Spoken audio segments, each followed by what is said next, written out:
I've got notes, say nothing. Good evening, everyone. I am indeed Hannah. You may ask why I have come here tonight to give you a talk about 3D printing and comedy. I certainly questioned it myself. Well, I have been playing around with 3D printers for most of the last year, and I have been a very easy person to laugh at for most of my life. So I consider myself reasonably qualified. He should be uncovered. I can't reach. Oh no. This is my 3D printer. Hold on, I'm coming out. Thank you. Take that. Oh God, no. It didn't break. 3D printing is amazing. Okay, well, while you're making it, I'd like to start by emphasising that anyone can do 3D printing. I'm from Bognor Regis.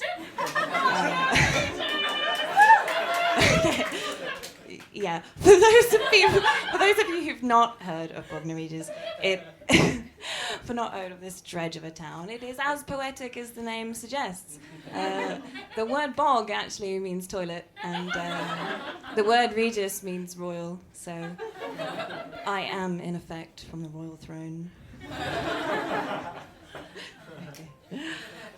But it's a great place to start out in life in one sense. I mean, I've got no expectations.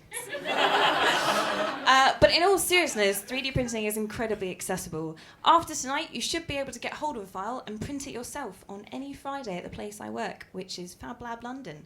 It's one of a... Shut up, bosses. They are here. It is one of over 600 fabrication laboratories worldwide. There are some great names in this industry. So you were supposed to meet Tiny Boy tonight. That's an official name for a 3D printer. But I asked him if he was named that because of his small nozzle size, and we fell out. So instead, we have here today Ultimaker to go. Please go. Oh, God. Yes. Okay.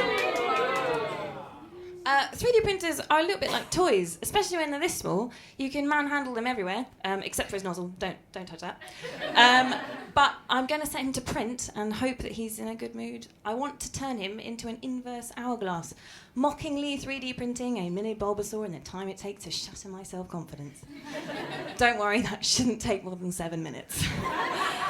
Oh God, 6 minutes. What's happened? Oh no. Right, he's going.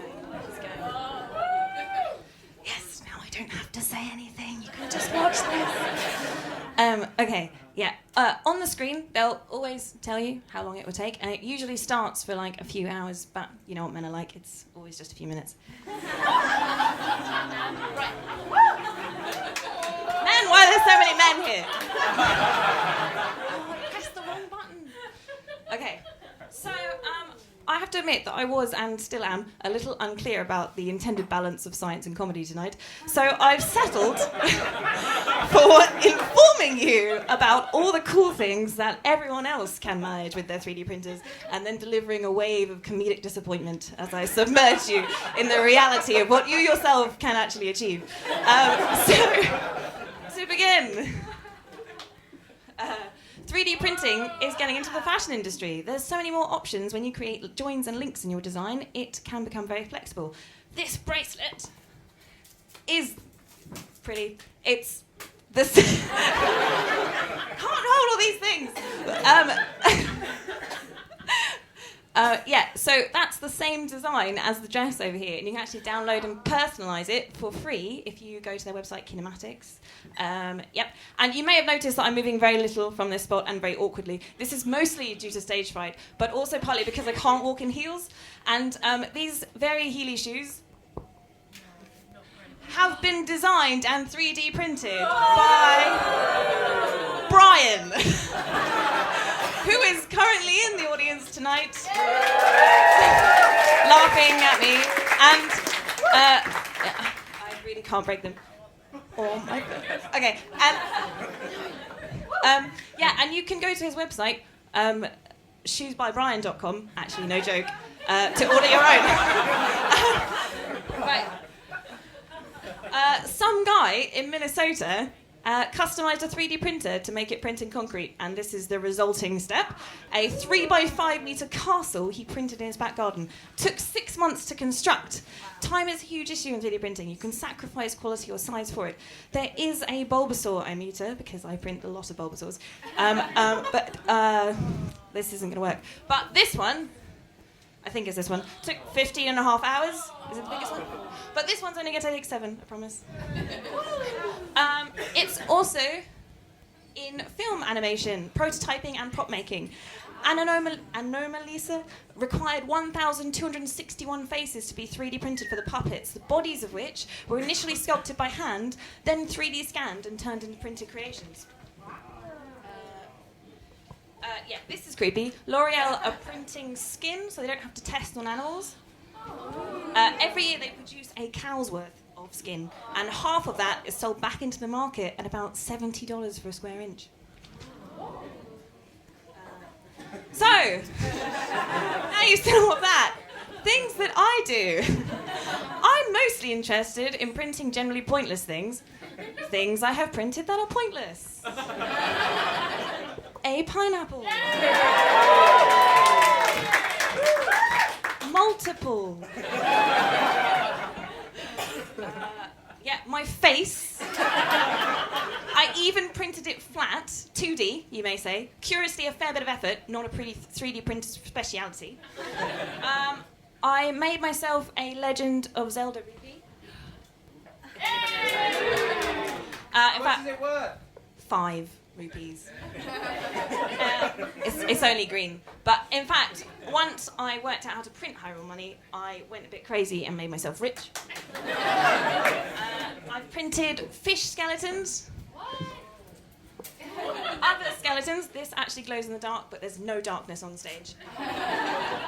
And a new strap for my watch. And a glow-in-the-dark buckle, just to make it even cooler. Can anyone read how long he says I have left? Oh my god, have I only got a minute? Okay, so this is how you can do it yourself. This is the first stage. Know exactly how you draw with a pencil, don't know what devices are cool with a computer, so press buttons that have a picture on looking like you want to do, search for terms online, get frustrated with staring at screen fast. So this is professionally known as 3D modelling. This can be difficult if you've not experienced with modelling, but it's a marvellous website called Thingiverse. Hey, this is where other people have prepared models for you to download for free. I like to use it for perusing objects I didn't know I wanted. If you've managed to make it this far, you can progress to Cura, which is a program where you input detailed settings of the printer, like speed and temperature.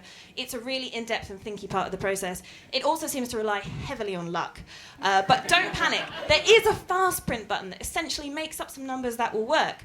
Perfect for when you're starting out and don't know what to input.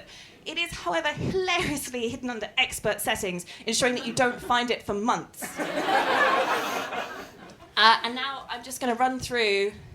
Well, actually, first, you should choose your partner first, actually, after you've made your file. And then turn him on. I mean, that's pretty easy. Check his filament is running. And how hot he is. You may have to adjust his bed. Measure the distance between the bed and his nozzle. Bit awkward. Make sure his nozzle is extruding consistently. If something doesn't work, switching him on and off will only make him angry. Accuracy is supposed to be key here, but even MIT considers a 3D printer the microwave of the kitchen. To paraphrase an MIT professor, about 80% of what you'd use it for would turn out better with a different machine. And while the foolproof recipe of code that you have lovingly created for the 3D printer to follow, he will still have a really good go at setting off the fire alarm. So basically, the main idea behind the process of 3D printing is to mentally prepare you for failure. Oh God, he says stop, no. Keep going. Okay. Keep going. Okay, we've just gone back to the start, no. So, now that you all understand a little bit more about the world of 3D printing, I'd like to share with you some behind-the-scenes outtakes from my 3D printing life.